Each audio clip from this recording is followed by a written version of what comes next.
Estamos buscando la noche, esta es la FM del Eje 98.5. Así es, Liz. Hoy es un martes, en martes de salud. Tenemos un invitado muy especial, el doctor Guillermo Valencia Montoya. Él es psicólogo clínico de la Universidad Lyon de Francia y está con nosotros para hablar de un tema muy interesante. Doctor, bienvenido a Buscando la Noche. Muy buenas, gracias por la llamada y pues tu respuesta es bien, porque decir que estoy mal sería un absurdo, ¿no? Todo muy bien. Bueno, gracias a Dios. Doctor, es que tenemos algunas inquietudes acerca de un tema importante que, a pesar de que se ha venido hablando y tocando el tema, sigue siendo uno de los problemas que más encontramos, sobre todo en la juventud y por supuesto en los colegios. El bullying sigue siendo una problemática importante que se trata poco en los colegios. A ver, Lisandro, digamos que no se trata poco y es algo que se empieza a hacer más visible ahora, a ponerlo sobre la superficie debido a que definitivamente cada vez es un comportamiento más repetido, más frecuente en niños, especialmente en preadolescentes y adolescentes. Pero si uno se remonta el fenómeno, las personas que somos mayores sabemos perfectamente que el bullying o el hostigamiento es una conducta que se ha practicado desde hace N años en las escuelas y colegios, no solamente en Colombia, sino en todas partes del mundo. Y eso obedece de alguna manera a la actitud que tienen algunos chicos, sobre todo cuando quieren ejercer un liderazgo, que en este caso es negativo, y quieren mostrar su poder, su influencia sobre un determinado grupo, y desde esa posición entonces eligen una víctima que no es gratuita, la elección que se hace de la víctima, generalmente el niño o la niña que va a ser víctima de esas agresiones que pueden ser de diferente índole físico, moral, psicológico, o conjugar los tres momentos en unas acciones. Te repito, no es una cuestión que sea nueva. Lo que pasa es que últimamente se hace más evidente y lo que ha puesto esto en la superficie, como digo, es que ya ha habido muchos casos, no solamente en Colombia, sino en el mundo entero, de niños que han llegado, debido a esa persecución incesante que practican sus compañeros, ha llegado a situaciones extremas, como dejar el colegio, como entrar en unas patologías regresivas que pueden ser desde el punto de vista de nuevo, la incontinencia urinaria, la incontinencia fecal, que lo llamamos enuresis o encopresis, pero también conductas depresivas y hasta en muchos casos, porque son varios los casos que se conocen y que se han repertoriado de casos en los cuales el niño llega al suicidio. Ajá. O sea que eso es lo que ha hecho más visible el fenómeno en los últimos años, porque pues esto empieza a tomar ya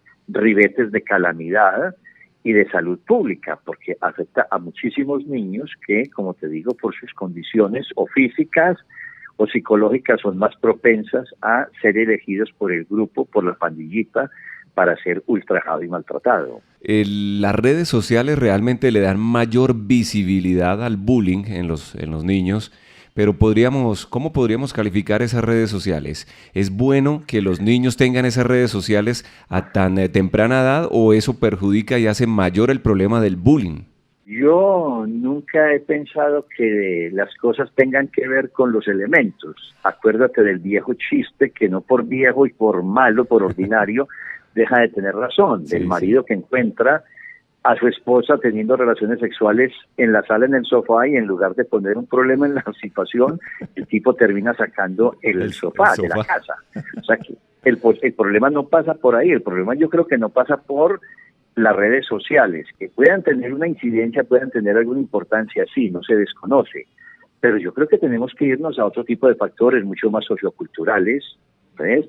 Estamos viviendo en una sociedad que cada vez es más afrodisíaca, más egoísta y más, de alguna manera, con tendencia a la agresividad.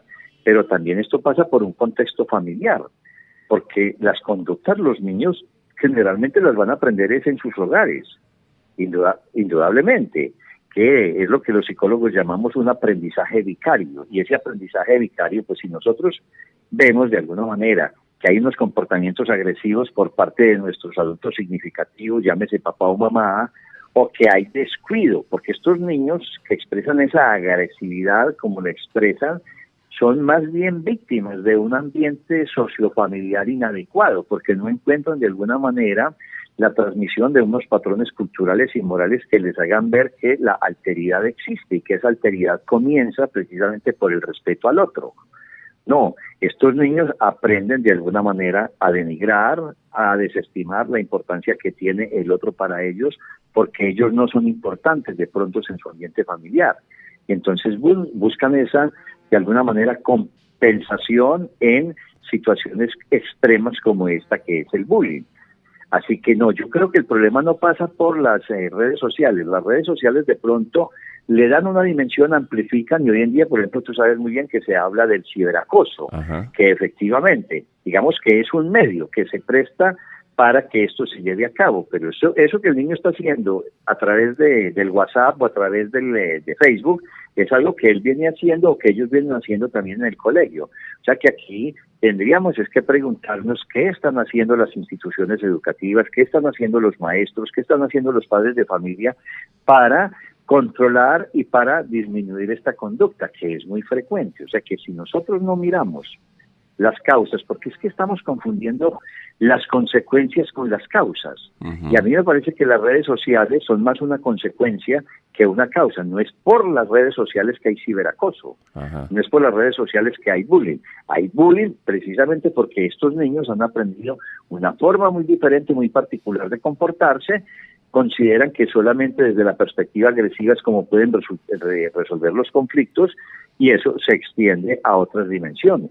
Ese es el punto. O sea que yo no me atrevería a decir que los responsables son las redes sociales, porque sería muy simple para analizar el fenómeno. Sí. Estamos hablando con el psicólogo clínico Guillermo Valencia Montoya en la FM del Eje. Doctor, ¿podríamos definir entonces que el bullying encierra muchos tipos, ¿no? Habría que hablar de distintos tipos de bullying. Sí, claro. Así como se ha venido hablando tradicionalmente de que el maltrato no es solamente físico, que hay un maltrato psicológico, que hay un maltrato moral, que hay inclusive, ¿sí me entiende?, una forma de maltrato moral también. O sea que el bullying también recoge estas características de esas conductas y se traducen en esas agresiones. Si un niño se siente más fuerte que otros, si un niño se siente que es el líder y que va a obtener reconocimiento de sus compañeros por ser el héroe de la pandilla, el héroe del grupo, pues indudablemente que el niño tiene que reafirmar esa condición de líder, mostrando que él es el guapo, que él es el capaz. Y lógicamente que eligen víctimas, y también la elección de la víctima no es gratuita, Lisandro. ¿Ves? Hay una psicología de la víctima. Sobre esto los psicólogos canadienses han trabajado mucho sobre esa situación, de que la víctima de alguna manera como que envía señales, envía mensajes, yo entiendo, de debilidad y de sumisión, y eso pues el otro lo capta muy bien. Claro. ¿Por qué? Porque pues hay una cuestión que es de pronto muy molesta, muy incómoda expresarla, pero no ganamos nada escondiendo la realidad. Pero si algo genera la víctima, si algo generan las personas débiles, es desprecio. Las personas en términos generales a las víctimas y a los débiles no los quieren. Y cuando un niño muestra debilidades, tanto en el plano físico como en el plano psicológico o en el plano moral, pues indudablemente que se convierte en una víctima propensa y propicia para, de alguna manera, que se apliquen sobre él esas conductas que son nocivas, que son dañinas, pero ahí es donde se encierra todo eso. O sea que al niño se le puede agredir verbalmente, al niño se le puede descalificar psicológicamente diciéndole que tiene defectos, que es un gordito inútil, que no sabe correr, que no sabe jugar. Se le puede de alguna manera atormentar u hostigar moralmente diciéndole que el papá es un ampón, que la mamá es una prostituta, que la familia es una tal por cual. O sea que si tú ves, hay diferentes formas de hostigamiento, que ese líder y ese grupito que rodea al líder, porque nunca es un solo chiquito, un pequeñito, no. Sí, claro. Ese líder está rodeado de otros que lo aplauden y lo secundan y que, de alguna manera, se complacen en descargar la agresividad que ellos tienen gracias a lo que hace el líder. O sea que es una cuestión que él tiene que mostrar que es así y tiene que estarlo refrendando permanentemente. Ese es el problema que encontramos en esa conducta. Doctor, ¿podríamos hablar de cómo evitar el bullying? Sí, claro. Claro, digamos que el bullying es una cuestión, lo primero que tenemos que dejar en claro es que es una conducta aprendida, eso no es genético, ¿ves? ¿Por qué? Porque no podemos decir, ese niño es maltratador, no, se comporta de una manera maltratadora, o sea que estamos hablando de una conducta y las conductas se aprenden, se desaprenden o se modifican. Aquí es donde yo digo que las acciones pedagógicas tienen que ser en varias direcciones. Para mí, dos fuentes de modificación de conducta del niño tienen que ser, en primer lugar, el ámbito familiar. Allí el niño tiene que encontrar, de alguna manera, unas fuentes de un aprendizaje para la resolución de conflictos. En la casa, el niño tiene que aprender que el otro existe y que el otro tiene derecho a su autonomía, que el otro tiene derecho a su libertad y que yo no puedo imponer desde la tiranía mis convicciones y mis propósitos. Eso lo tiene que aprender el niño, pero para eso, lógicamente que el niño tiene que estar viviendo en un ambiente psicológico adecuado, en un clima psicológico que le brinde la posibilidad de estar viendo unos comportamientos de respeto, de aceptación, de inclusión y de invitación al otro. Pero si el niño lo que ve es algo muy diferente, pues entonces él va a aplicar eso. Por ejemplo, yo soy muy amigo de decir, no podemos estar en las casas, en las familias, en las parejas aplicando la teoría de las 4C negativas, que es muy frecuente: criticar, corregir, castigar y censurar. Ese tipo de conductas, cuando las practicamos, indudablemente que el niño las absorbe, porque los niños son unas esponjitas que absorben todo. Así que allí tendríamos que empezar por modificar conductas en el hogar. Y el colegio como tal, la escuela como tal, también está llamada a, de alguna manera, promover la realización de unas conductas más asertivas, a promover, de alguna manera, relaciones mucho más armoniosas, porque para mí la armonía siempre será sinónimo de justicia.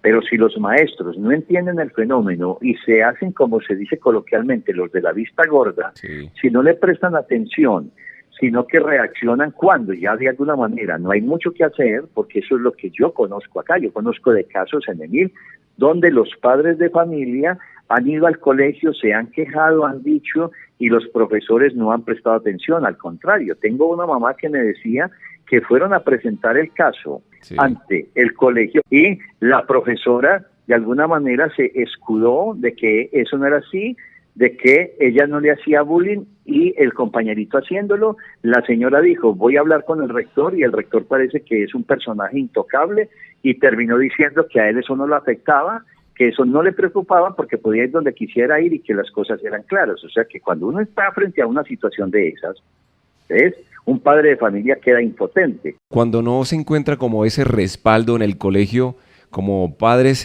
¿qué deberíamos hacer? Decirle al niño, este no es el lugar adecuado para usted, no es el lugar más sano para que usted esté acá, porque usted no tiene aquí un soporte, un apoyo moral, y no se trata de que salgan a castigar, a ofender al niño maltratador, se trata es que se emprendan unas conductas correctivas, que se emprendan unas acciones pedagógicas y que eso se haga de alguna manera desde una filosofía de la inclusión y no de la exclusión. Pero si eso no se hace, si no hay preocupación en los hogares y si no hay preocupación en los colegios, va a ser muy difícil que podamos erradicar este fenómeno y que más bien, ahí sí, con el apoyo de las redes sociales y de otros medios de comunicación, pues esto se vaya incrementando. O sea que el problema es delicado y a los problemas delicados hay que ponerles la atención debida, y eso es lo que me parece a mí que en muchos casos no se está haciendo. ¿Cómo poder identificar agresores o agredidos en un salón de clases, en la universidad, en el colegio, en diferentes ámbitos donde se presentan estas agresiones? Si nosotros partimos de una premisa, y esa premisa es que todo comportamiento es comunicación y que es imposible no comunicar. Nosotros entonces, si el maestro sabe leer los comportamientos del niño, el problema es que no están formados para eso, que es allí donde los deberían de formar a los maestros, a que aprendan a identificar, a diagnosticar comportamientos. Pero pues nuestros maestros están más preparados es para, de alguna manera, llenar de conocimientos a los niños, de datos inútiles muchas veces, y no los están educando, los están instruyendo, pero no los están formando ni educando. Y ese es el error. Si el maestro estuviera capacitado para detectar estos comportamientos, se daría perfectamente cuenta, que hay comportamientos que son agresivos, el niño que grita demasiado, el niño que tira el pupitre, el niño que alza la voz, el niño que se enfrenta al profesor, el niño que descalifica al otro. Allí tenemos realmente comportamientos que ya nos están diciendo cuál es el niño agresor, cuál es el niño de alguna manera propenso a hacer bullying y hostigamiento. Y tenemos también en el niño que es apocado, que evidencia una carencia de autoestima sólida, es un niño que agacha los ojos, que habla en voz baja, que no mira de frente, que se queda callado, que no se atreve a expresar. Allí tenemos una potencial víctima. Entonces, si es factible, si es posible que nosotros identifiquemos tanto las conductas del potencial agresor como de la potencial víctima. Pero si no le prestamos atención a esas conductas y simplemente el maestro se limita a repetir la clase que preparó para dictarla sobre ciencias naturales, sobre sociales o sobre español, y no se ocupa, mire, es que eso es información. Ese es el gran fracaso de la educación nuestra, Lisandro, Sí. que la educación nuestra se ha centrado es en la transmisión de datos, que son inútiles, estúpidos. Toda la información que uno requiere hoy en día, ahí sí, la encuentran en las redes sociales, ahí está Google, pero en lugar de alguna manera de ocuparnos en las escuelas y colegios de transmitir lo que realmente estamos llamados a transmitir, ¿ves? Nuestro maestro se siente feliz transmitiendo una cantidad de datos, repito, inútiles, y está descuidando la escuela y el colegio la formación ética de los niños. La está descuidando. ¿Por qué? Porque eso parece que no les preocupara mucho, y me parece que aplican la política del avestruz. Esconden la cabeza como hace el avestruz y aquí no ha pasado nada, cuando sí, aquí está pasando mucho. Venga, miremos esto que se está pasando. O sea que sí, posible sí es detectarlos. ¿Me entiendes? Es más, en la mayoría de los colegios, Lisandro, hoy en día existe un psicólogo. ¿Por qué no vinculan a ese psicólogo a que participe de la detección de esas conductas? Eso lo puede perfectamente hacer el psicólogo, esa es su función y para eso está habilitado y formado. ¿Por qué no lo hace? O sea que aquí hay complicidad de muchas esferas, en la esfera familiar y en la esfera social y también en la esfera pedagógica. O sea que la cosa es esa. Ahora, ¿que se puede erradicar esa conducta? Sí se puede erradicar, pero se requiere voluntad y esfuerzos. A mí personalmente, cuando la gente me dice a mí, voy a tratar o lo voy a intentar, yo le digo, mire, ni lo trate ni lo intente, que usted no va a hacer nunca nada. ¿Por qué? Porque yo solamente le creo a las personas que dicen, me voy a esforzar. El esfuerzo es un compromiso. Y para mí la gente que dice, lo voy a intentar o voy a tratar, simplemente está evadiendo las responsabilidades. Con esto hay que comprometerse y con esto hay que hacer esfuerzos ingentes desde todas las esferas, como te digo, para que un fenómeno como este, de alguna manera, empiece no solamente a visibilizarse como es debido, sino también a aplicarse los correctivos del caso. Doctor, hace un rato también usted lo mencionaba, ese compromiso familiar cuando se identifica ese problema. Claro, tiene que haber un compromiso y en esto tiene que haber una articulación entre las dos instituciones, entre la institución familiar y la institución académica, el colegio. Es decir, tiene que haber un diálogo constante. Yo creo que desde ese diálogo es que se puede hacer una construcción real de los niños.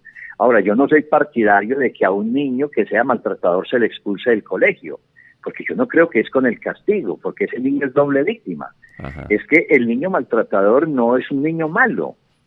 No, el niño maltratador simplemente es un niño que ha aprendido unas conductas inadecuadas y que esas conductas las aprendió en alguna parte. Ahí es donde entramos, pero ni los papás nos podemos hacer los de la oreja gorda, la vista gorda, ni los colegios tampoco.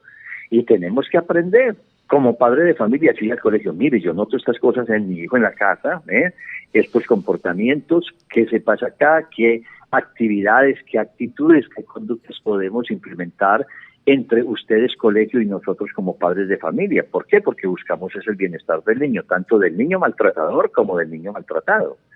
Pero si ese diálogo no se establece, entonces queda muy difícil, porque a mí me da mucha risa, yo desde afuera observo, los papás le echan la culpa toda al colegio, y los colegios le echan la culpa a todos los papás. Aquí no se trata de buscar culpables, que eso es una palabra fea, inmunda y peligrosa, la culpa. Aquí se trata de buscar es responsables. Ninguno de los dos asume responsabilidad, ¿no? Simplemente hay conductas que son erróneas. Se comete un error y cuando se comete un error hay responsabilidad.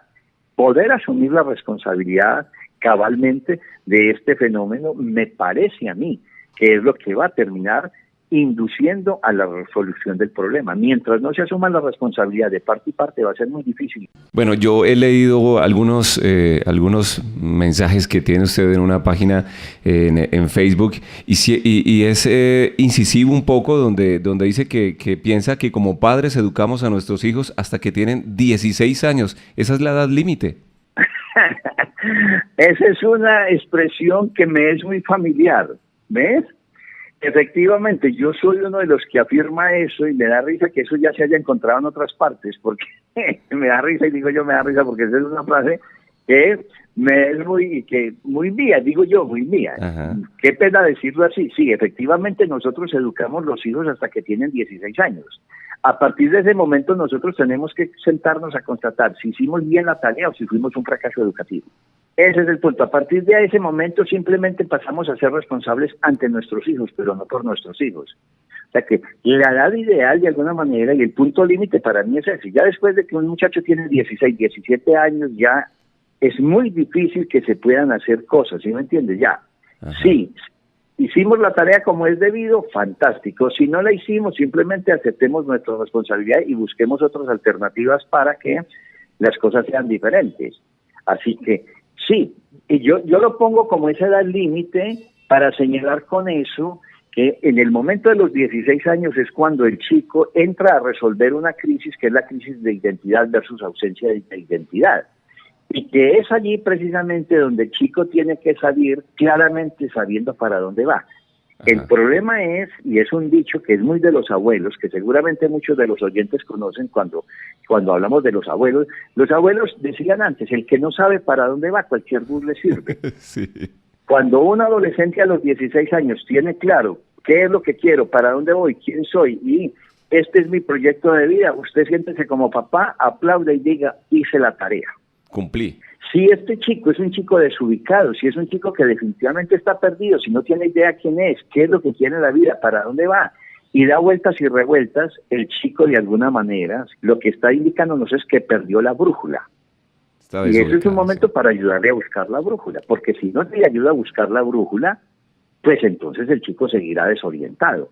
Pero repito, la tarea fundamental en esa cuestión llamada educación y formación de nuestros hijos la damos hasta esa edad. A partir de ahí, miremos a ver cómo nos las vamos a arreglar para que las cosas sean diferentes con ellos.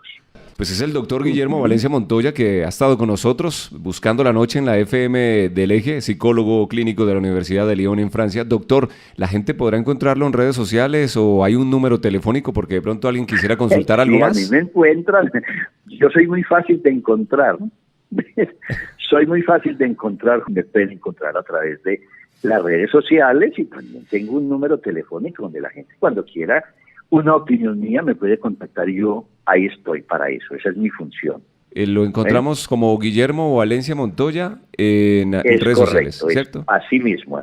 ¿Y en qué número, si alguien que está oyendo quisiera consultar? A ver, mi número de teléfono es 311-76-21-480. Ese es mi número de celular, en donde se me encuentra siempre. Y cuando no respondo, a veces, inmediatamente es porque estoy atendiendo mis consultas. Pero yo veo un número, inmediatamente regreso la llamada, la devuelvo. Pues bueno, ahí está entonces la información. Y doctor, le agradecemos muchísimo su tiempo para todos nosotros y nuestros oyentes, los de la FM del Eje 98.5. O al contrario, yo creo que quienes tenemos que agradecerles es a ustedes, a los medios que permiten este tipo de espacios para uno llegar a las familias directamente. A mí me parece que esto es muy importante, que tú abras los micrófonos a unas personas que tienen una o dos cositas que decir y que del otro lado hay mucha gente escuchando. No, yo creo que quienes deberíamos de agradecer más bien es nosotros, por tener este espacio para poder decir lo que pensamos y poder opinar sobre estas situaciones que son tan delicadas y tan importantes. Bueno, de eso se trata realmente. Pues doctor, muchísimas gracias por estar con nosotros y bueno, pues, Lisandro, seguramente lo volveremos a consultar más adelante. Y a todos los oyentes una feliz noche.